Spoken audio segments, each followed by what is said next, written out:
But at no stage can you see any attempt to get some empirical data where the argument could go wrong. Let's get a sample of reviews from the New York Times Review of Books, and let's see how many of them do name the translator. Let's collect all the adjectives they use to talk about the translator. Or let's collect all the translators working between 1910 and 1930 into English for Chinese verse. And let's see exactly what they did as a group. The way we do cultural studies or the way we do literary studies isn't empirical in that sense. It's sufficient to have an argument and to pick up the examples that help your argument, and this is the way it's proceeding. I would like to know, for example, if the whole of the corpus, the group of American translators, are really so underpaid. If not, there's something wrong. They should be doing something else, quite logically.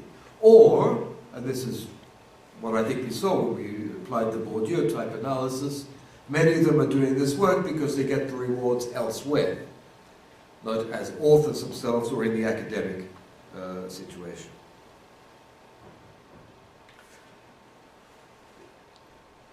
Is it true that a domesticating translation policy fits in with hegemonic cultural relations?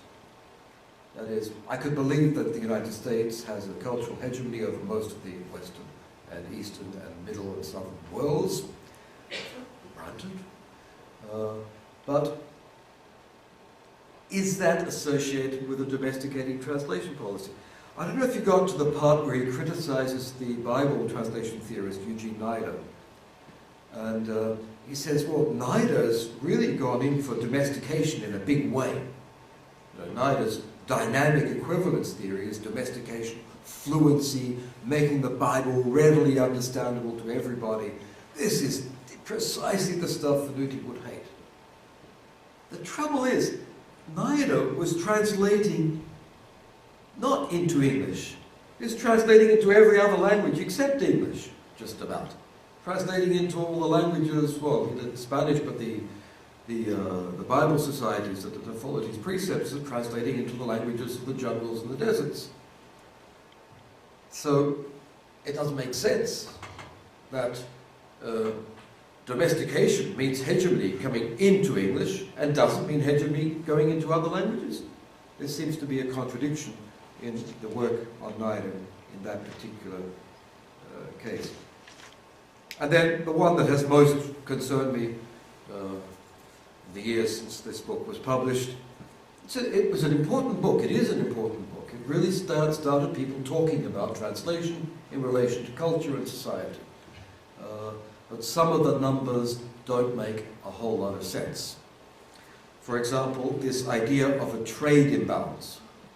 I accept that the percentage of translations into English is 2 to 4%. Nothing. That the percentage of translations into other cultures is pretty big. Okay? But consider this. I need another culture. You're the other culture. I'm a little culture. I'm culture A. I've only got 10 texts a year. Okay? Congratulations, you're a big culture. You're America. You've got 100 texts a year. I'm jealous. But I'm a little culture. That's okay. Let's say that everything's equal in the world and translators here and there are going to translate 10% of the text from me to you. Okay? So 10% of my text come into America and 10% of America's texts come to me. Okay? And this is optimistic. 10% is pretty good. How many texts have you got, America? Total of 100. No, you had 100 to start with. You get my translations, you get 10% of my text, do you? That would be 101 texts. You have 101 texts, congratulations. How many texts have I got? Little culture. 20. I've now got 20. Double. I've got double. Okay, 50% of all the books in my culture are translations. Woo! I'm happy. And poor old America, what percentage have you got of translations? Just over 1%. Just over or just under? I guess just under 1%. Okay. So you're bad because you've got just under 1%, and I'm good because I've got 50%. Can you see the fallacy? The fallacy, I mean, the thing about the percentages is that you cannot compare big cultures with little cultures as if they were the same. It's just mathematics. We've done the mathematics for n cultures. It's simple because it's just 2. But we are all cultures. We all have different numbers of text to start with. It's normal. If we are a relatively small culture, we will have more translations than a very big culture. Why? Why? Because there were fewer texts to start with. Or there were more texts to start with. You can't criticize a culture for being big. Can you? But this is what's happening in this misuse of statistics. 2 to 4%, if you do the regression analysis with all countries, 2 to 4% actually comes a little bit above what the United States should have, if all were normal. This is what I did with that. I tested it. This is what I mean by empirical research, by the way. I got numbers from UNESCO. UNESCO numbers are really bad because the United States pulled out of UNESCO in 1984, which means it wasn't, the numbers for the United States were not there. So I had to pick 4 years, and I had to take an average for the 4 years because they come from all the national libraries, and the data collection system is crazy. But anyway, I got some numbers that sort of spoke to this. You've got, on the vertical axis, you've got translations from language in thousands. Okay, so you can see that there's French, German, Russian, Spanish, Japanese, all colonial languages, I might add. They've got a fair number of translations into them. And then the x-axis, the horizontal axis, the numbers of books published. You can see English is way out there in terms of numbers of books published, but also actual translations into them. English has a lot of translations into it. It just happens to be a low percentage. Did another analysis on the same set of data, 1979, 1983, whatever. Here you can find at the bottom number of books published, so that's the same as before, and here the percentage of translations. And you'll find English is indeed out there at just 2 to 4%. I think I put it at 4. Okay, right out there by itself. But look, the other lines, the regression line has it underneath there. You can find a set of languages, the colonial languages again, post-colonial languages, which are around 20%, or 10 to 15%. Then you have exceptional languages like Swedish and Albanian. I've never managed to discover why Albanian scores so high. Well, there's lots of translations into Albanian, but actually very few books published in Albanian. So that helps. Okay? On that sort of analysis, on that comparative overview, English doesn't score too badly.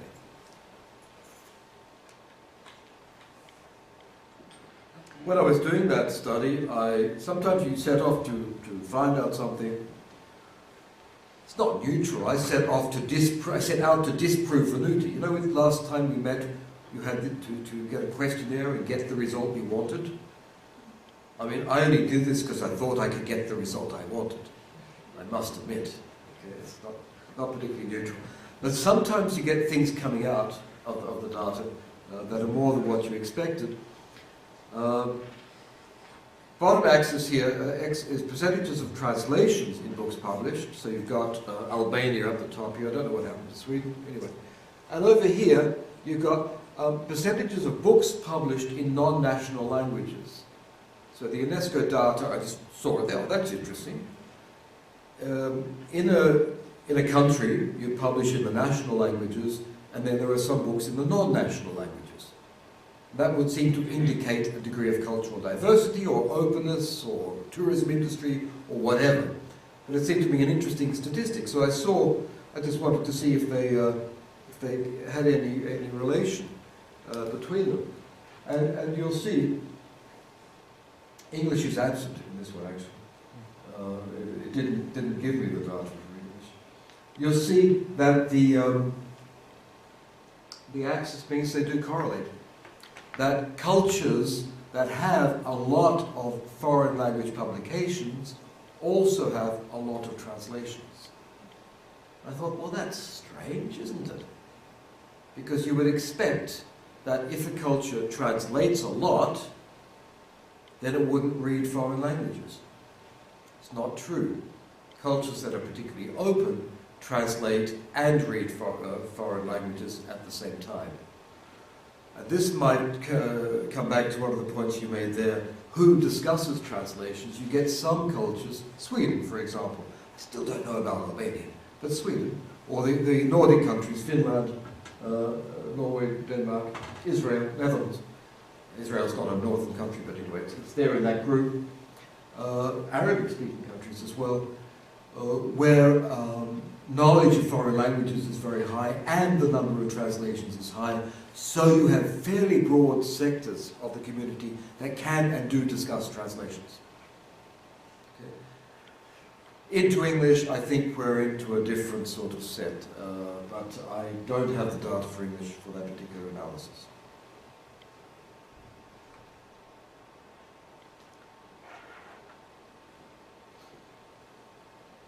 When you pick at Venuti's arguments, the pieces start to fall away.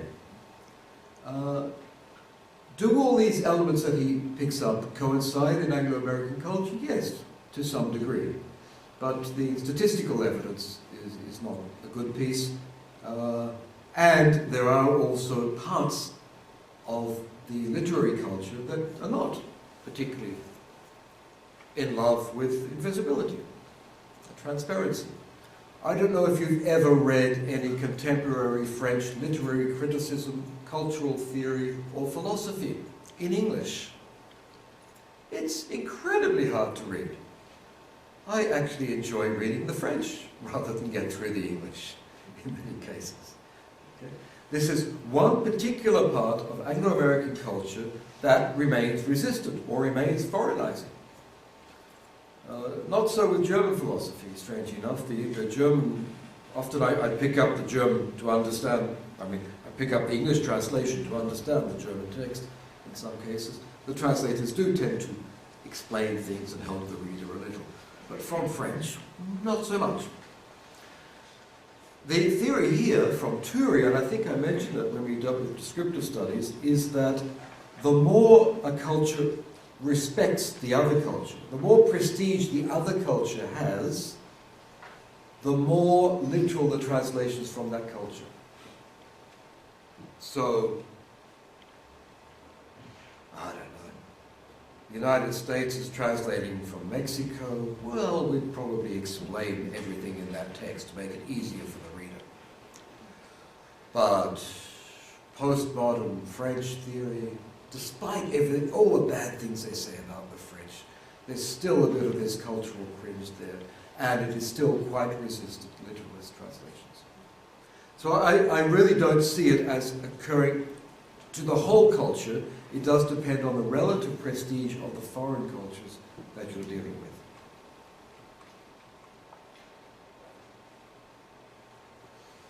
My final problem with Venuti is that he assumes that all the translators are in the same place as the culture that is consuming the text. That all translators into English are in Anglo-Americandom, wherever that is. I'm interested in that, because I translate into English, so I'm one of them. But I haven't lived in Anglo-Americandom for, I don't know, about 30 years. In fact, I'm from Australia. Where is that in Anglo-Americandom? Are we there too? Or I work into European English for Brussels. Is that there as well? I mean, the status of the English language is such that half the people who speak it are in the United States and Britain, and then the other half are spread out all over the world, using it and translating into it. As a second language in many cases, but not all cases. So I've got this problem that it's all set up as if the translators were in the country, in the same place as the consumers. That is, in the language, as a one unified culture. It seems to me that that's not so. The translators tend to be traveling people, tend to be people who move, have moved, can move, like to move, and don't have the same view of the world as the people who are more sedentary within the culture. Venuti follows, I think, what Schleiermacher said in his famous text when he formulated the terms domesticating, verdeutschende Übersetzung, domesticating and foreignizing, verfremdende Übersetzung. He said, you've got this choice as a translator. This is Schleiermacher, 1813. You've got this choice. Either you domesticate or you foreignize. But you can't mix the two up. You can't mix the two up. Why? Because just as one must belong to a country, you must belong to a language, to one language or the other.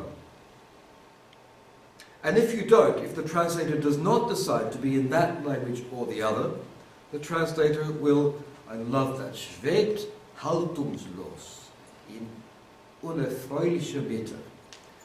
The Germans will like that too. Okay. You wander around, you're untethered, you're free, you're lost, you're like a drunken boat in Rimbaud's imagery. In the unhappy middle ground. That's what Lefebvre translated it as, or an unhappy middle ground. Unerfreuliche Mitte. The middle ground is a horrible, nasty place to be in. And Venuti doesn't want to put anybody in that middle ground either. He wants you within American culture as an agent provocateur, as somebody who can use language differently to change the culture from the position of translation. It seems to me that most translators are not in that position, are not that centrally located within the cultures. That many of us are working and moving in that supposedly unhappy middle ground. But I quite like that middle ground. That middle ground is excluded in all these pairs that we saw earlier on. All this set of theories, and I put Venuti in there too, because they are all theories of home and away, this and the other, with us or against us. If you're not with me, you're against me, as Marxists have often wanted to say. Personally, as a translator and as somebody who works on translation, I don't feel identified with that culture. I don't feel sympathy for that culture. I don't feel responsibility for that culture. I think, though, that we could look at Venuti's call to action with interest. Not in its global social setting, because we're not all there, but as something that might operate on a more individualistic level. I think it's true for us as professionals, within our own professional network, that if we efface ourselves, if we don't talk with the clients, if we don't get our name on the front cover, if we don't put in the notes, put in the translator's preface, if we don't manifest our presence through all available means, we will not be appreciated, we will not be paid, we will not get any kind of capital. But that doesn't, for me, have major ramifications for the shape of culture in the United States, or in Britain, or in Australia, or in Europe, or anywhere else.